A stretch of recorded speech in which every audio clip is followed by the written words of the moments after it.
พาไปใส่เนาะพ่อใหญ่คำบอนที่ย่างไปใส่อ่ะนะฮะ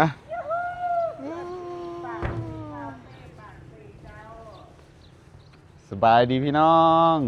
กับทักทายสบายดีสวัสดี FC สุขุมสุขคนเด้อยินดีต้อนรับเข้าสู่ซ่องบ่าวสุขคนยินดีพี่น้อง ก่อนแยกย้ายกันไปเด้อมื้อนี้พาเจมาลามาคาเฟ่แห่งนี้ที่เมืองปากเซ่เนาะพี่น้องถ้าเพิ่นมาถ่ายรูปเช็คอินพี่น้องบรรยากาศเมืองปากเซ่ก็สิฮ้อนแหน่จักหน่อยเพราะว่าเฮามาตอนเพลตอนเที่ยง ถ้าเพิ่นมาถ่ายนี่เจ๊ถ่ายอยู่มุมนี้ก่อนก็ได้ เจ๊จะยืนอยู่กลางนี่เขาจะถ่ายรูปให้โอ้เสียงข่อยเบิดเจออยู่กลางตัว S นั่นแหละนี่อยู่กลางบนตัวเป็นกลางให้โอเคแล้วก็ยืนแอคแว่นตาก็มียังบ่ใส่โอเคแนมมาแอคไป1 2 3แอคมาแนมมาในตี1 2 3ว่าแขนดู1 2 3โหยว่างามๆมันตีโอ1 2 3โอเคยืนแอคจกทงส่งเบิ้งจกทงส่งเบิ้งมือ1 2 3 1 2 3 1 2 3จะต้องเอาโทรศัพท์จะไว้หั่นน่ะเอาไว้แล้วก็ถือแต่อันนั้นมันตำรวมเต็มเหลี่ยม พาลูกมาถ่ายรูปเช็คอินพี่น้องก่อนกลับเนาะเพราะได้ว่ามาฮอดปากเซ่กับพาเพิ่นไปบ่อนหันบ่อนนี่เอาถ่ายทันเดิมอันนี้ซะเอาไหมอีกบันนึงเดี๋ยวขอยสิกดแบบมันน่ะอันนึง2 3เดี๋ยวเอาไหมอีกบันนึงคิดแบบมันอันนึง2 3โอเคได้ทุกซอสแต่เมื่อกี้ฮะนี่มายืนอยู่นี่สิถ่ายให้มุมนี่ยืนถือกาแฟอยู่นี่เด้อเป็นวิวเมืองปากเซ่พี่น้องกาแฟนี่ยืนอยู่นี่พี่ยืนอยู่พี่จ้าเป็นไง โอ้ยเสียงขอเบิดเดี๋ยวเจ๊เอ้ย โอ้ยไอ้มูมี่กินเบียร์น้ำเจ้ากับมุกนี่แหละผ่าเด้ออัน1 2 3ผ่าเด้อ1 2 3มุมเห็นขวานะอันนี้เจ๊อัน1 2 3 1 2 3เดี๋ยวเขาถ่ายรูปกันเด้อทุกคนตอนนี้พอบาออยเพิ่นกลับมาแล้วเนาะทุกคนก่อนจาก เธอถ่ายได้สวยมากเลย ประทับใจอีหยังหลายที่สุดมาปากเซ่หอมนี่ ประทับใจ ประทับใจเบาสุดก็เบาหน่อย แม่นบ่สาติบ่อันเดี๋ยวบ่ประทับใจบ่เราสิน้อยใจเด้อ ในทีมสุดเจ้าล่ะสาธุ อีจะได้บ่ออยมันคืนนี้เขาลักไปดินปลาเพิ่นเนาะเพิ่นนอนเพิ่นนอกเค ไข่ ย นอน ตายกี่ดีคอยตื่นมาอยากน้ำแห้งน้ำในพนักงานเข้าไว้ยี่ห้อกันเวลาน้ำก็จะตุกเนี่ยคนมันก็มีแห้งอย่างลูกแปวอยู่หลุมเหมือนกันเลยนอนเจ๊ๆไม่ได้กินน้ำก่อนแยกย้ายกันทุกคนก็พากันมานั่งเล่นคาเฟ่เนาะแล้วก็ถ่ายรูปร่วมไปเที่ยวน้ำกันบ่ได้ถ่ายหอนรูปร่วมเนาะ เหมือนแม่ไปบอลนั่นบอลนี่ถ่ายร่วมกันเนาะ แม่น เก็บไว้เป็นความทรงจำไว้เมื่อ ถ่ายรูปเดียวก็พอแล้วบ่ต้องถ่ายหลายดอกได้ยินแต่วิดีโอซั่นนายถ่ายแต่วิดีโอ รูปร่วมอยู่ไม่ได้ถ่ายลงเฟซเนาะมันจังที่แจ้งเตือนพอได้แบบว่ามีแจ้งเตือนแบบ หอบหน้าปีหน้าวะ แม่น เดี๋ยวถ่าสาวลอยขึ้นมาแล้วก็น้องเมยเนาะแล้วกันถ่ายรูปแล้วก็เป็นว่าสิออกตอนบ่ายโมงวะช่วยเจ้า แม่แล้วจากเอาอันนี้เนี่ย ก็ขับรถเพื่อเพิ่นหอดสวรรค์กับ3 ชั่วโมงกับเพิ่นออกบ่ายโมงกับหอดประมาณ4-5 โมงแรกเนาะเพื่อเพิ่นแวะหันแวะนี่ ข้างกันเอามาย่ำแรกสบายกว่านี้ประมาณ2 ชั่วโมงฟอร์มมันมี สบายคุ้มคือเก่า บ่ย่ำ เลิ เลย นเลินสตูน้ำ พอทุกคนไปเอาป้ายมันจะใช้หักขอจื้อรถเอามันคือมีป้าย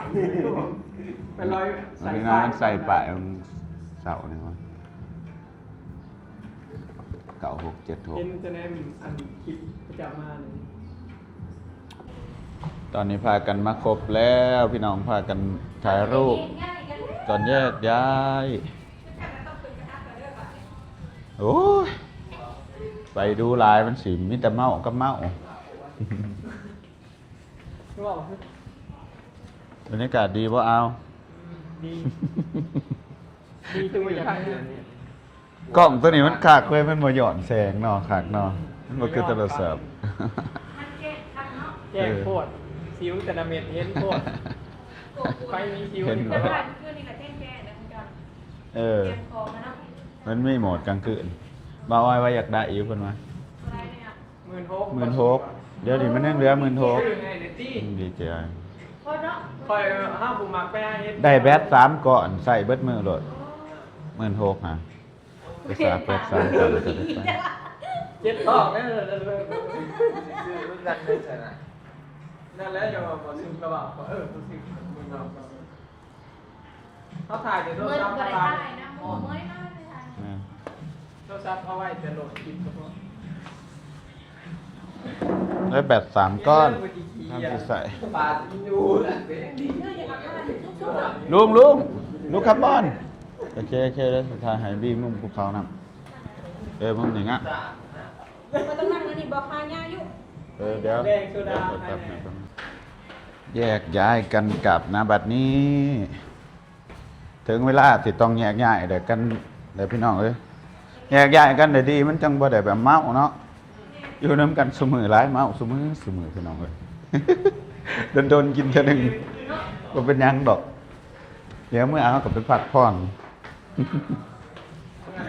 งานนะปะ โดนเขาพอกันพี่น้องเป็นเรื่องปกติเนาะ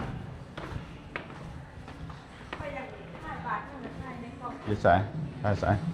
ถ่ายบอลนี่บอลมันงานนี่ถ่ายอยู่นี่มานั่งอยู่นี่ถ่ายอะไรถ่ายแล้วบอลอยู่นี่จะถ่ายแล้ว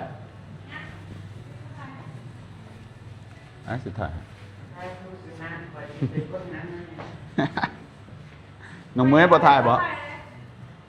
นั่งอยู่หันบ่จะนั่งอยู่ตั้งหันเสานั่งอยู่ตั้งเอาโทรศัพท์ออกจ้านั่งขึ้นไปเลยโลด เขาเป็นยากเลย เงาอยู่ดอกเสียดอย่างงามๆโลดนี่อันนี้เฮ้ยโอเคเนี่ยมาเฮ้ยอันหนึ่งสองสามสั้นขาขึ้นเบอร์2เลยปดเท้ามันอันไหนเด้มันได้เต็มอิ่มละ เอาเมื่อทางไหนได้ ถึงเวลาต้องแยกย้ายทุกคน เดินทางปลอดภัยเที่ยวม่วนๆนะจ๊ะเดินทางปลอดภัยได้อพี่แนน เขาบอกกับแม่ ไปเวียดนามต่อบ่ได้ไปกลับไทยบ่อ๋อครับ เดินทางปลอดภัยหอบหนามาเที่ยวไหมอุ้ยเอาเด้อเสียนังก็เฮ็ดเด้ออันหนวดถุยเบิ่งเจ๊อันหนวดถุยหนามันโดดบายหอบหนามาลินไหม เดินทางปลอดภัย โอเคก็กันเนี่ยง่ายเลยทุกคนเฮากะสิได้เดินทางเมื่อแหละแต่ว่าก่อนเดินทางเมื่อไปกินข้าวก็เนาะสูพี่น้องโดดเบาน้อยได้ป้ายเด้อเห็น FC ถามว่าอันนี้เด้อ FC ถามว่าได้ป้ายมื้อใดบอกไงเด้อเพิ่นอยากซื้อเด็กซื้อหวยมื้อแรงเลขลาวพี่น้อง9676ใครซื้อก็ลองเบิ่งเด้อพี่น้องผู้ใดเซียนเลขปีนเบิ่งอิหยังเบิ่งสิเป็นกับปุ่นเจ้าเคียงบ่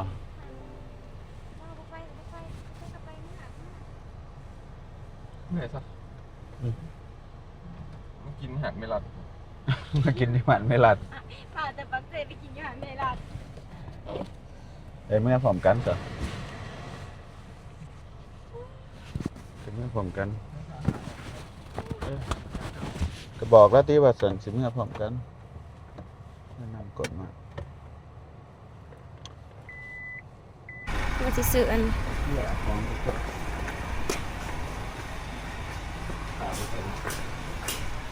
มีใครอยู่ไหม สนุก มาแบะเอาของทุกคนตอนนี้เขาแยกย้ายกับเจอมลาเนาะพวิทย์ว่าสีนัดกันเจออยู่อันนั้นแต่ว่าเรากายก่อนก็เลยเวลาก่อน ได้ยินแต่เสียงผู้สั่งหยังไว้อินเดียมื้อเนี่ยอะไร สั่งน้ำเลิฟสาเลยเลิฟสาของวินซุงคนละเขาเอามาคาไอ้อะไรกันอันนั้น โอ้หนามมันนะฮะ เขาแบบเด็กหน่อยเขาเอามาลงทุนเดี๋ยวสินะ แต่ว่ารถเขาเกิดอุบัติเหตุก็ได้อีกตัวนึงเขาซอยเขาเนี่ยอันนี้สิ ซื้อคลิป อันนี้น้ำเลิฟซ่าเล็กหน่อยอยู่เวียงจันทน์เนาะเขาจะแบบเอามาขายอยู่สินะแต่เขาเอาล่องลงขึ้นแต่พอแบบอันนี้เป็นเขาลง TikTok เนี่ยรถเขาเกิดอุบัติเหตุเนาะก็ได้ว่าอยากซื้อซอยเขาอุดหนุนเขาเนาะแวดหนึ่ง370,000ประมาณ500 กว่าบาทไปนู่นกันเนาะพี่น้องอย่ามาสิบอยู่ปะเลิฟซ่าหอดบานเลยพี่น้องให้บ้านน้อยเขามาส่งเนาะโอ้พอดีเหือไปพอดีอย่าไปเลยซะถือเหือไปได้มือนี่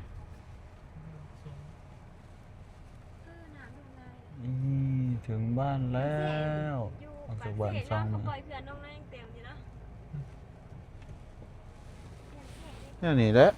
น้ำบ้านเขาขึ้นลงไปถึงแล้วโอ้ยแต่คือสีแบบ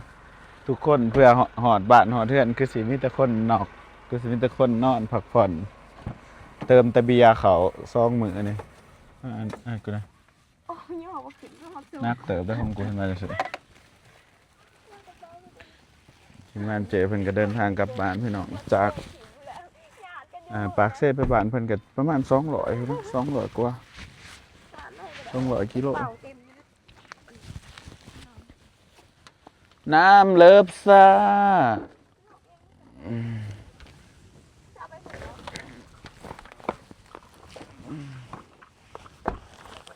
ชิมเลยเนาะ กูเสือซอยเขาลองเอามาซิเบิ่งเพราะแต่ติดในตู้เย็นไว้กินอ้วนมาได้เคยกินน้ำโคลา ไปหาหนักอันนี้โชกัสอยู่นั้น เออ เซเว่น น้ำบกพี่น้องขึ้นลงอยู่ในน้ำก็ได้ กระโบกเขามันโต๊ะปีน2 มื้อคือขึ้นเต็มพัน อืม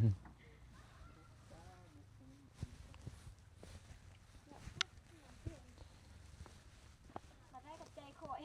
อย่าน้ำถ่วมคิดจุ่มน้ำอยู่ โอ้แม่ฝากซื้อเป็นนัววะฮะ จะใช้กัน โอ้เสียงกูจะเป็นแบบมันแหบมันอะนะมันเจ็บคอ เงียบปานใดเนาะ มันเบียร์ ป้ายคือก็เอาเนาะออกมาแต่ยูท่าแต่ว่า ป้ายทะเบียนใหม่บ่น้อยซื้อเอาเด้อพี่น้องเลยมันคือแบบเป็นอันนี้สูก็เป็นแบบบ่งามมันต้องไปเฮ็ดขอบสูมันจังสิงามอิหยังคือบางๆเนาะป้ายโดดอันนี้เนาะมันคือบางแต่ว่า ก็ให้ละจังหวะ เฮาไปเฮ็ดใหม่ก็ได้สิเป็นหยังเฮาได้ทะเบียนมันมาเด้หรือว่ามันเป็นแนวนี้บ่ ก็แนวนี้แต่สู้เอ้ย ป้ายมันแนวนี้ เบิ่ เนาะ งที่ของนะฮะ เอาถือเบิ่งสิลองเบิ่ง ไอ้สุริ คือกัน ฟันเด้อ บางๆคือกัน มันจะจังไงมันงามมันจะอัด มีแต่อัดขอบป้ายรถจักรหันแข็งเนาะรถจักรหันแข็งได้เอื้อ บ่เห็น อันบ่เห็นครับบ่ โอ้มันเดี๋ยวบ่เนี่ยความควร ป้ายรถจักรหันแข็งเด้อ ไปจักแข็ง แบบงาม โอเครถจักรเด้มัน แล้วก็สีบ่หลอนได้รถจักรค่ะ หมายว่ามันอันนี้มันอยู่ในมันบ่มีแนวไป นี่ ไป เห็น ดิบไปยาง นี่เห็นคือสีหลอนง่ายกูรถจักคิดว่า มันรถจักรหันรถมาตามอะไรหนึ่งก็เงาะเลยเขาก็ได้เฮ็ดแข้งไว้ นั่นเนาะตัวนี้มันแบบเป็นบางๆก็ได้ไปอัดขอบกันให้มันงาม มันจะงามเลยเนาะอัดขอบมันก็ สิได้เงินมึงนะ ใส่เกือบเดียวกับพีละเดียวจนเกือบขาดแต่ว่ามันจะไปอะไรทั้งพีถึงมันไม่เกิดใจ มันสิเมื่อเลยวะ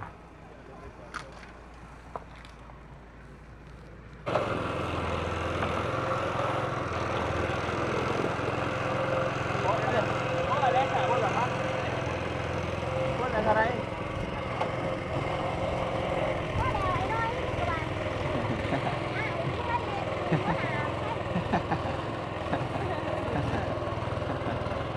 เ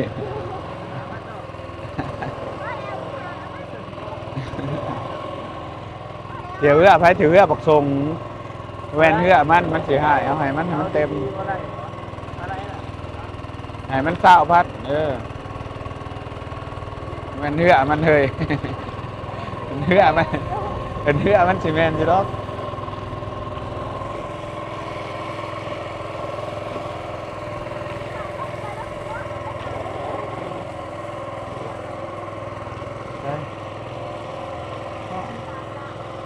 กูสินอนแต่มื้อนี้ก็มื้ออื่นตอนทุกมื้อสิหาซักขาไว้พี่น้องซักเครื่องใหม่ก่อนแล้วก็สินอนอีกมื้อหนึงบ่มื้อหนึงก็2มื้อเดี๋ยวจังสิออกเดินทางต่อเฮาเนาะเพราะว่าทริปวังเวียงเฮาเลื่อนไปเด้ร่างกายกินเบียร์หลายมันต้องพักก่อนพี่น้องพักผ่อนยังลูกชายคิดฮอดพ่อบ่แซดหาซุมื้อไอ้ซุกปานใดสิมาไอ้ซุกปานใดสิมาคือหนึ่งมื้ออื่นกูเมื่อคือหนึ่งแซดมาอีกไอ้ซุกโมงหันจะแชร์บักนัดดื้อให้ข่อย มันอยากใส่โมงนะมึงส่งกูแบบโอ้กูให้บักนัดแต่กูว่าได้ให้มันได้เฮ็ดได้ซะมันอยากได้โมง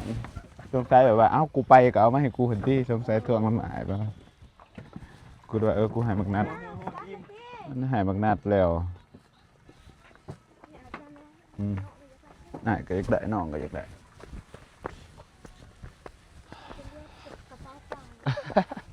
อีว่าเด้อเพิ่นไปเที่ยวใส่กับถุงยางเนี่ยนี่เนาะถุงเนาะ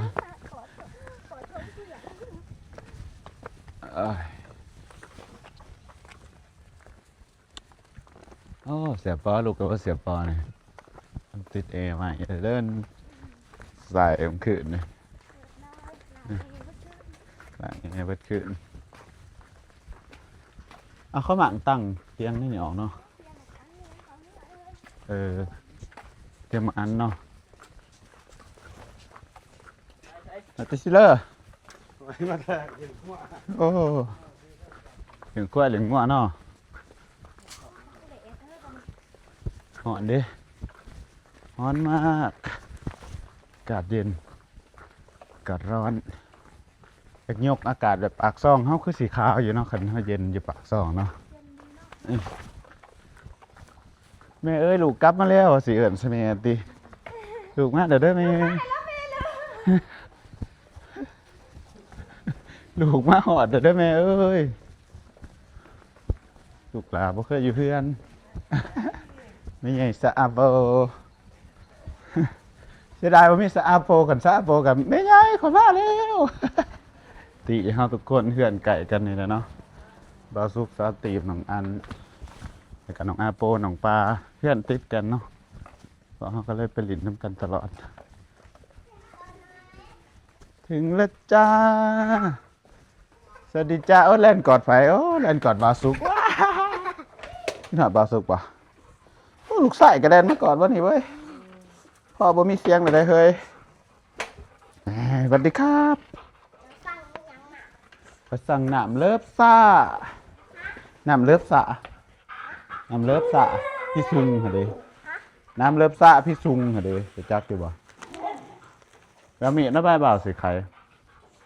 มีดมาบ้างได้แบบมีดมาไปได้หลังรถเนี่ยขออีพ่อได้ไหมเนาะพอหลังรถเนี่ยขอพี่น้องรถก็จะออกทั่วคักอีพ่อหลังรถให้ดิสิฮะซักผ้าตอนเนี่ยจะซักตอนนี้แหละพี่น้องว่าแหลนมันออกเลยเนาะจะซักเครื่องไว้แล้วก็ตากไว้ให้มันแห้งเตรียมเดินทางแต่ข่าวว่าน้องนิ้วมาเดี๋ยวไปเบิ่งไปเที่ยวกรุงเทพใส่คนกรุงเทพหามาหรือว่าคนกรุงเทพหาใส่คนกรุงเทพมันเป็นไงล่ะคนกรุงเทพโอ้มาเดี๋ยวเนาะใส่ของฝากเฮาฮะน้องนิ้วมาเดี๋ยวสบายดีโอ้จนข่าวมันคือข่าวเถอะนิ้วจนร้อนมาก็สบายดีนี่ติล่ะไม่เจอตัวบ่มาเนาะตัวมาก็ไผ เออใส่โอ้หนาจนขาวเด้เอ้าพี่เรื่องนี้พี่นิ้วมาแต่กรุงเทพพี่น้องเพิ่นมาบ้านนี่บ่นิ้วจนขาวเนาะไปได้มือเอามาเปิดน้ำเลิฟสระนี่ใส่มาปิดคลิปเลยนี่มาเติร์ดมาถือให้บ้าวเติร์ด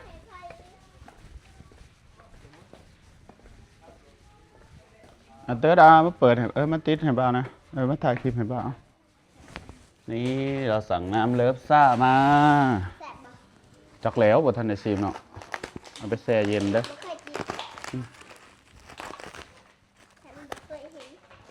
แม่บ้านเดี๋ยวไปซะ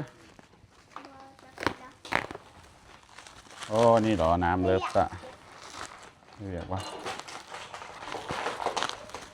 ให้เขาขะซีมาให้โอ้มันเป็นแนวนี้เนาะ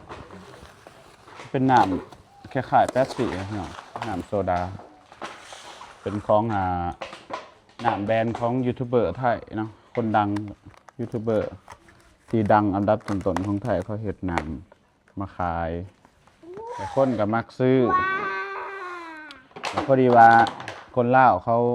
เอามาขายต่อจังซี่นะเขาแบบอยากลองลงทุนน้ำเลิฟซ่าเห็นเขาลงใน TikTok เพราะวันนี้เขาขนส่งน้ำเลิฟซ่าในรถเขาเกิดอุบัติเหตุพี่น้องมันก็เสียหายนะนู่นนี่ก็เลยว่าอยากซื้อซอยอุดหนุนซอยเขาเนาะอีตนเขาหันนาเป็นใจเป็นมนุษย์ด้วยกันนะพี่น้องนี่เลิฟซ่าเคยกินปะเคยกินอยู่ นี่จะเคยกินจะได้มันมีขายอยู่แล้วมาสั่งมา3-4พี่น้องรสองุ่นก็มีรสสตรอเบอรี่อันนี้รสสตรอเบอรี่เอาไปแช่เย็นไว้เด้อตัวนี้รสเลมอนมีรสเดมมี3รสพี่น้องเขาให้เขาขะสีมาให้นี่เขาขะสีให้เขาซื้อใครมากินรสองุ่นเอาไปแช่เย็นเด้อเติร์ดกินแน่ก็ได้กินแน่ก็ได้รสได้เจอแต่ตัวได้เจอแต่ตัวได้แบบกล่องสีหมวกหมอกว่าตัวนี้รสรสองุ่นความปวดองุ่นขับใจบ๊ายบายเจอกันใหม่คลิปหน้าบ๊ายบายเจอกันใหม่คลิปหน้าเด้อฝากก็ได้ก็แซ่เพื่อเป็นกำลังใจให้เราสุขในเด้อบ๊ายบายบ๊ายบายพี่น้องว่าสุขไปหาสักปลาแล้วก็พักผ่อนเนาะมื้อนี้